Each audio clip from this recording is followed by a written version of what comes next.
Hello everyone. बच्चों, आज हम पढ़ेंगे पार्ट 2, टाइम मशीन की एक यात्रा। बच्चों, टाइम मशीन का नाम आपने सुना होगा। एक ऐसी मशीन जिसमें बैठकर इंसान अपने अतीत और भविष्य का सफ़र कर सकता है। टाइम मशीन की संकल्पना जो है लगभग 120 साल पुरानी है।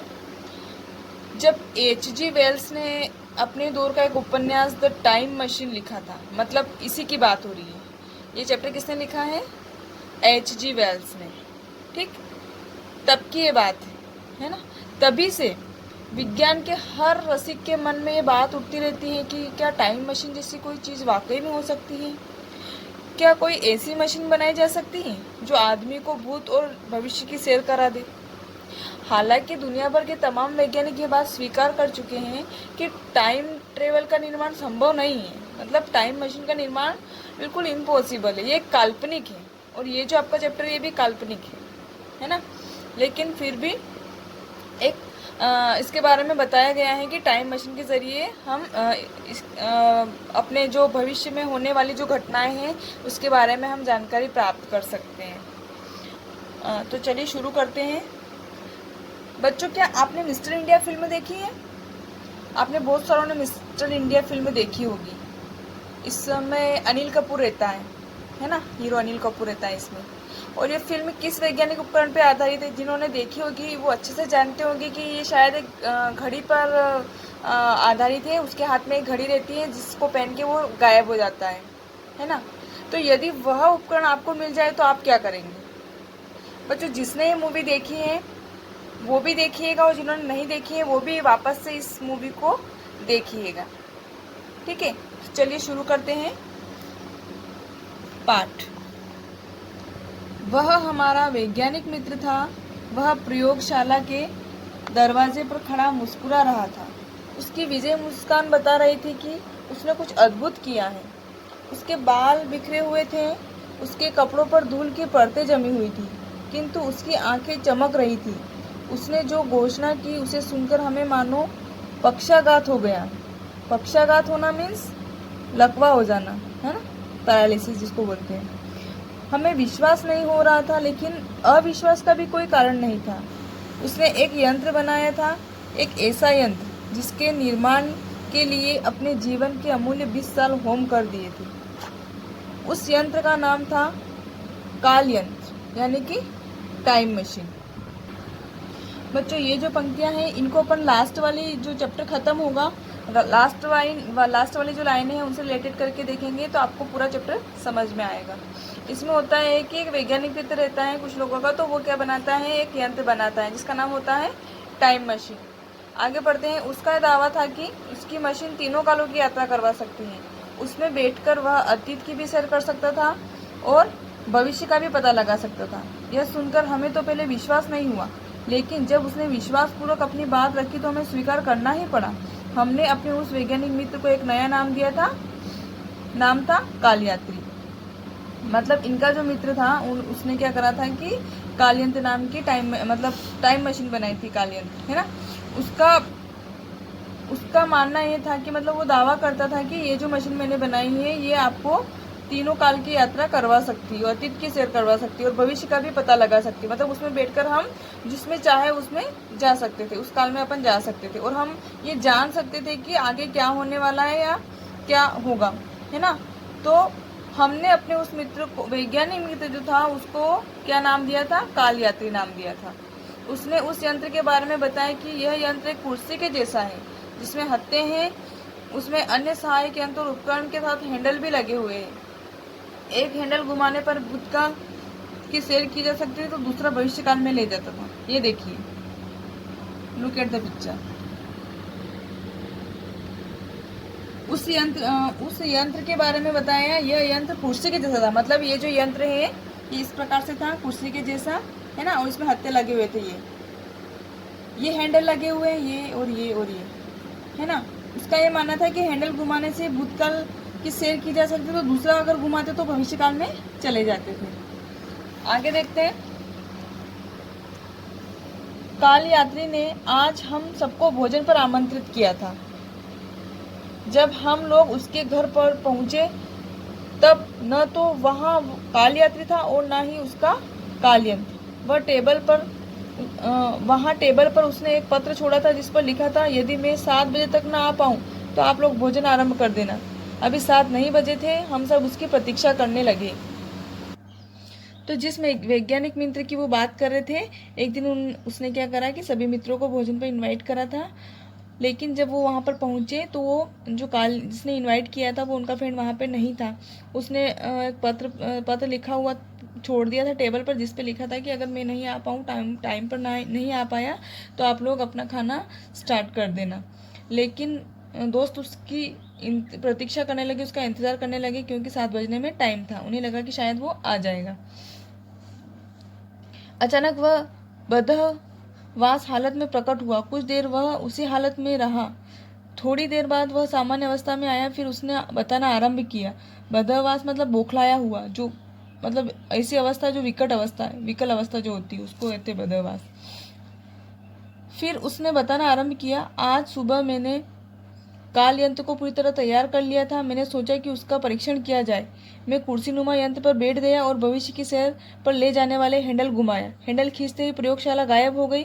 पल भर में रात होती और पल भर में दिन निकल आता। काल यंत्र में लगी घड़ी की सुइयां तेजी से घूम रही थी। मैंने पल भर में 20वीं सदी पार कर ली, फिर 21वीं सदी में पहुंचा और फिर 22वीं सदी में पहुंच गया। तो बच्चों क्या होता है कि वो जब वेट करने लग जाते हैं तो बहुत टाइम बाद वो आता है। तो ऐसी हालत में आया जैसे बहुत घबराया हुआ, बौखलाया हुआ, वो वहाँ पर एकदम से आकर खड़ा हो जाता है, तो उसी हालत में पड़ा रहता है। तो सारे दोस्त देख के उसको घबरा जाते हैं कि ऐसा कैसे, मतलब ऐसी अवस्था में कैसे प्रकट हुआ, अचानक इतनी देर से कहाँ था। बहुत सारी क्योरीज उनके दिमाग में चलती रहती है। फिर वो बताना शुरू करता है कि मैंने इस काल यंत्र को जो है मैं बना रहा था उसको मैंने पूरा कंप्लीट कर लिया था, और उसने सोचा कि मैं इसको मतलब इसका परीक्षण करके देखूं कि ये जो मैंने बनाया है वो सक्सेस हुआ है कि नहीं। तो उसने क्या करा कि वो बैठ गया और भविष्य की सैर करवाने वाले हैंडल को घुमा दिया, तो वो वहाँ से गायब हो गया। अब वो जैसे जैसे घूमती गई, फटाफट दिन रात होते गए, और इस तरीके से वो 21वीं सदी में पहुंचा और फिर 22वीं सदी में पहुंच गया। आगे पढ़ते हैं। मैंने सोचा इस तरह तो यात्रा का कोई अंत ही नहीं होगा। मैंने हैंडल खींच दिया। अगले पल ऐसा लगा जैसे सैकड़ों बिजलियां एक साथ कड़कड़ा उठी हो। मारे भय के मेरी आंखें बंद हो गई और सारा शरीर सुन्न हो गया। कुछ देर बाद जब आंखें खुली तो मैंने स्वयं को एक हरे भरे मैदान में पाया। सामने एक विशालकाय मूर्ति थी। विशालकाय मूर्ति मतलब बहुत बड़ी, विशाल, बहुत बड़ी। उसके दोनों ओर पंख थे, जैसा कि मिस्र की पिरामिड के पास बनी मूर्तियों के होते थे। आसपास गगनचुंबी अट्टालिकाएं थी, लेकिन आसपास कोई नजर नहीं आ रहा था।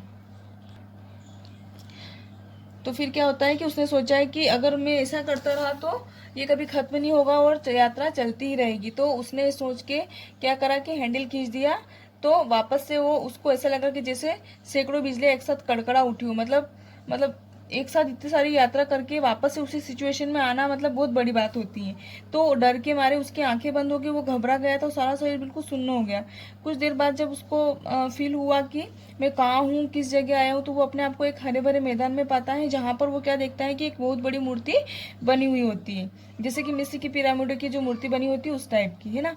और आसपास गगनचुंबी अट्टालिकाएं थी। गगनचुंबी अट्टालिका मतलब बहुत लंबी लंबी ऊंची ऊंची जो वो होती है, अत्यधिक ऊंची जो दीवार वो होती हैं इमारतें, उनको बोलते हैं ना। तो ऐसी, लेकिन आसपास कोई भी नजर नहीं आ रहा था। उसने ये सब चीजें देखी, एक मूर्ति बनी हुई थी, बहुत बड़ी बड़ी विशालकाय चट्टानें थी, लेकिन वहां पे कोई भी एक भी इंसान नजर नहीं आ रहा था। तो बहुत घबरा गया। मैं गहरी सोच में पड़ गया। अचानक मेरे कानों में घंटियों की मधुर ध्वनि सुनाई दी। मैंने नजरें उठाई तो देखा उस मूर्ति की ओर से कुछ लोग मेरी तरफ आ रहे हैं। जब वे मेरे पास आए तो उनकी आंखों में विस्मय का भाव था। वे मुझसे हाथ मिलाने के लिए आगे बढ़े। वे देखने में बहुत सुंदर थे। वे आसपास में बातें कर रहे थे, पर उनकी भाषा मेरी समझ में नहीं आ रही थी। उनकी आवाज़ बहुत ही मीठी थी, बिल्कुल बच्चों जैसी। ये देखो, इस पिक्चर में आप देख सकते हो, ये हरा भरा मैदान, जहाँ वो गया एकदम, जहाँ से वो प्रकट हो जाता है उसको ऐसा मैदान दिखता है, वहाँ पे ऐसी विशालकाय मूर्ति दिखती है, और यहाँ पे कोई भी दिखाई नहीं देता है। लेकिन थोड़ी देर बाद बहुत घंटियों की मधुर आवाज़ सुनाई देती है, उसे बहुत सारे लोग एक साथ दिखाई देते हैं। ऐसा लगता है कि वो उसकी तरफ आ रहे हैं। तो उनकी आंखों में मतलब आश्चर्य का भाव था, विस्मय मतलब आश्चर्य का भाव था, और वे उससे हाथ मिलाने के लिए आगे बढ़ रहे थे। वे दिखने में बहुत सुंदर थे, बहुत अच्छे थे दिखने में। लेकिन और आपस में बातचीत भी कर रहे थे, लेकिन जो वो बातचीत कर रहे थे वो जो वैज्ञानिक जो काल यात्री था उसको कुछ भी समझ में नहीं आ रहा था। हाँ, लेकिन वो इतना समझ रहा था कि जो उनकी आवाज़ थी वो बहुत बच्चे जैसी थी और बहुत मीठी और अच्छी आवाज़ थी। आगे पढ़ते हैं। उसमें से एक ने सूर्य की ओर संकेत करते हुए पूछा, क्या तुम सूर्य से आए हो? मैं हंस पड़ा। इतने में एक व्यक्ति ने मेरे गले में फूलों का हार डाल दिया। फिर उन्होंने मुझे अट्टालिका की ओर चलने का संकेत किया। अट्टालिका मतलब महल की तरफ, है ना। किसी ने इशारे में पूछा कि क्या तुम सूर्य से आए हो, तो उसको हंसी आ गई। और किसी ने उसको गले में हार डाल दिया और उसे कहाँ चलने का संकेत किया, इशारा किया कि मुझे आप महल की तरफ चलिए। अट्टालिका संगमरमर की थी। दीवारों पर बनी खिड़कियों में काले रंग के मोटे मोटे पर्दे टंगे हुए थे। जब वे अंदर गए तो वहाँ लगभग 100 लोग थे जो फर्श पर बैठे हुए थे। उनके सामने चौकियां थी जिन पर सुंदर पात्रों में तरह तरह के फल रखे हुए थे। उनका स्वभाव बिल्कुल बच्चों की तरह था। वे सब खिलखिलाकर हंसते और आपस में मुस्कुराकर बातें करते। वे सब उत्सुकता से मेरी ओर देखते। कुछ तो बच्चों की तरह दौड़कर मेरे पास आते, मुझे छूते और फिर किलकारी मारकर लौट जाते। तो वो देखता है कि जब वो महल की तरफ जाता है तो देखता है कि क्या होता है कि वहाँ बहुत अच्छे से पर्दे टंगे हुए होते हैं और वहाँ पे बहुत सारे लोग बैठे हुए होते हैं। सब उसकी तरफ देखते हैं और सुंदर जब वो देखता है कि वहाँ पे बहुत सारे फल वगैरह रखे होते हैं खाने के लिए, लेकिन जो वहाँ पे जितने भी लोग रहते हैं वो बिल्कुल बच्चों जैसी हरकत करते हैं, तो उसको आश्चर्य होता है। अब दिन ढलने लगा था। मैं उन्हें छोड़कर बाहर निकल आया। उससे उस विशालकाय अट्टालिका की दूसरी ओर एक नदी थी। मैं नदी की ओर बढ़ गया। मुझे अनेक प्राचीन खंडहर नजर आए। एक स्थान पर एक कुआं था जिसके ऊपर छत थी। अचानक मेरी दृष्टि पंखों वाली मूर्ति पर पड़ी और अगले ही पल मेरे रोंगटे खड़े हो गए। अब क्या हुआ था कि शाम पड़ने लगी थी तो वो सबको छोड़कर बाहर आ गया। उसने विशाल अट्टालिका की और दूसरी एक और नदी देखी थी। दूसरी और एक नदी थी। मैं नदी की ओर बढ़ा। जब उसने नदी देखी तो उसकी तरफ गया और अनेक प्राचीन खंडहर नजर। खंडहर मतलब जहाँ पे कोई नहीं रहता है, बिल्कुल सुनसान जगह होती है। वहां पर एक स्थान पर कुआं था, उसके जिसके ऊपर एक छत थी। एक स्थान पर एक कुआं था जिसके ऊपर छत थी। अचानक उसकी दृष्टि पंखों वाली मूर्ति पर पड़ी और अगले ही पल में रोंगटे खड़े हुए। कारण क्या कारण था? मेरी मेरा काल यंत्र गायब था। मतलब जिस काल यंत्र के साथ जिस टाइम मशीन के जरिए वहां पर आया था तो वो वहां पर नहीं था। जैसे वो बाहर आके देखा उसने तो वहां पर जो वो उसका जो बनाया हुआ काल यंत्र था वो वहां से गायब था। तो उसके रोंगटे खड़े हो गए। वो घबरा गया कि आखिर में मेरा जो काल यंत्र है वो कहाँ चला गया। मैं भयभीत हो उठा। काल यंत्र के बिना मैं अपनी दुनिया में कैसे लौटूंगा? काल यंत्र को मैं मूर्ति के पास ही छोड़ आया था। अब वह वहां नहीं था। मतलब जब लोग उसको अंदर ले गए तो वो चला गया, लेकिन जब वो वापस बाहर आया तो क्या देखता है कि उसका जो काल यंत्र था जिसके जरिए वो यहाँ तक पहुंच चुका था वो वहां पर नहीं था। तो उसको टेंशन ये होने लगी कि अब मैं अपने लोक में वापस कैसे जाऊंगा। किसने उसे गायब किया? किसने उसे चुराया? क्या उन नन्हे मुन्ने सुंदर लोगों ने? वो सोच रहा है कि मेरा जो काल यंत्र था कौन चुरा सकता है? वो छोटे छोटे बच्चे, जो वो बच्चे जैसे लोग थे, वो सोचने लगा। मैं उस अट्टालिका के अंदर आया। वहां सब लोग गहरी नींद में सोए हुए थे। मैंने एक व्यक्ति को जगाकर उससे कुछ पूछना चाहा, पर मेरी बात नहीं समझ पाया। वो फिर से सो गया। जब वो अंदर आया वापस तो उसने पूछा कि अब मैं किससे पूछूं। उसने सोचा कि अब मेरी कौन मदद करेगा। ना तो उसको उनकी लैंग्वेज समझ में आ रही थी और वो भी बहुत परेशान हो रहा था। तो फिर भी उसने कोशिश करी किसी को जगाकर पूछने की, लेकिन पूछने चाहा तो वो समझ नहीं पाया और वो वापस से सो गया। चारों ओर घोर अंधेरा था। मैं निराशा के सागर में गोते लगाने लगा। मेरी आंखों में आंसू आ गए। मैं विवश था, कर भी क्या सकता था। मतलब उसने बहुत कोशिश करी लेकिन फिर भी वो, एक तो अंधेरा था चारों तरफ और सुनसान में, ना तो उसकी कोई लैंग्वेज समझने वाला था, तो उसको मतलब बहुत दुख हो रहा था। वो उसको मतलब इतना दुखी होने के कारण उसको रोना आने लगा और वो बहुत मजबूर भी था। कर भी क्या सकता था? जब किसी को अपनी लैंग्वेज ही समझ में नहीं आएगी तो हम उससे अपनी हेल्प कैसे मांगेंगे, है ना। जैसे तैसे रात बीती। सूरज के निकलते ही मैं दौड़कर पंख वाली मूर्ति के पास पहुंचा। मैंने देखा कि जिस जगह मैंने अपना काल यंत्र रखा था वहां जमीन पर लकीर बनी हुई है। ऐसा लगता था कि कुछ लोगों ने जोर लगाकर उस काल यंत्र को घसीटा है। मैं उस लकीर के सहारे आगे बढ़ने लगा। उसने सोचा कि चलो जैसे तैसे रात तो निकाले। रात जैसे ही निकली उसने सुबह होते ही पंखों वाली मूर्ति के पास पहुंचा तो क्या देखता है कि जिस जगह पे उसने रखा था वहां पर लकीरें बनी, मतलब निशान बन गए थे। और ऐसा लग रहा था कि कुछ लोगों ने उसको पकड़ के कहीं दूसरी जगह खींचने की, घसीटने की कोशिश की। और उस लकीर के सहारे जब वो आगे बढ़ने लगा तो क्या देखता है, आश्चर्य।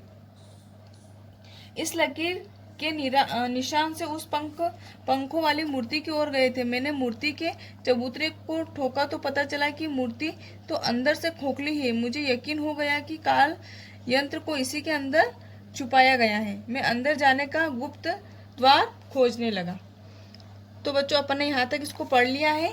अब इसको अपन नेक्स्ट पार्ट में पढ़ेंगे, पार्ट 2 में इससे आगे। अभी मैं आपको वो इसके बाद PDF सेंड कर रही हूँ शब्दार्थ का, तो आपको शब्दार्थ अपनी फेयर कॉपी में लिखना है और ये चैप्टर को वापस से आपको अच्छे से पढ़ना है और अच्छे से समझना है। Thank you, have a nice day.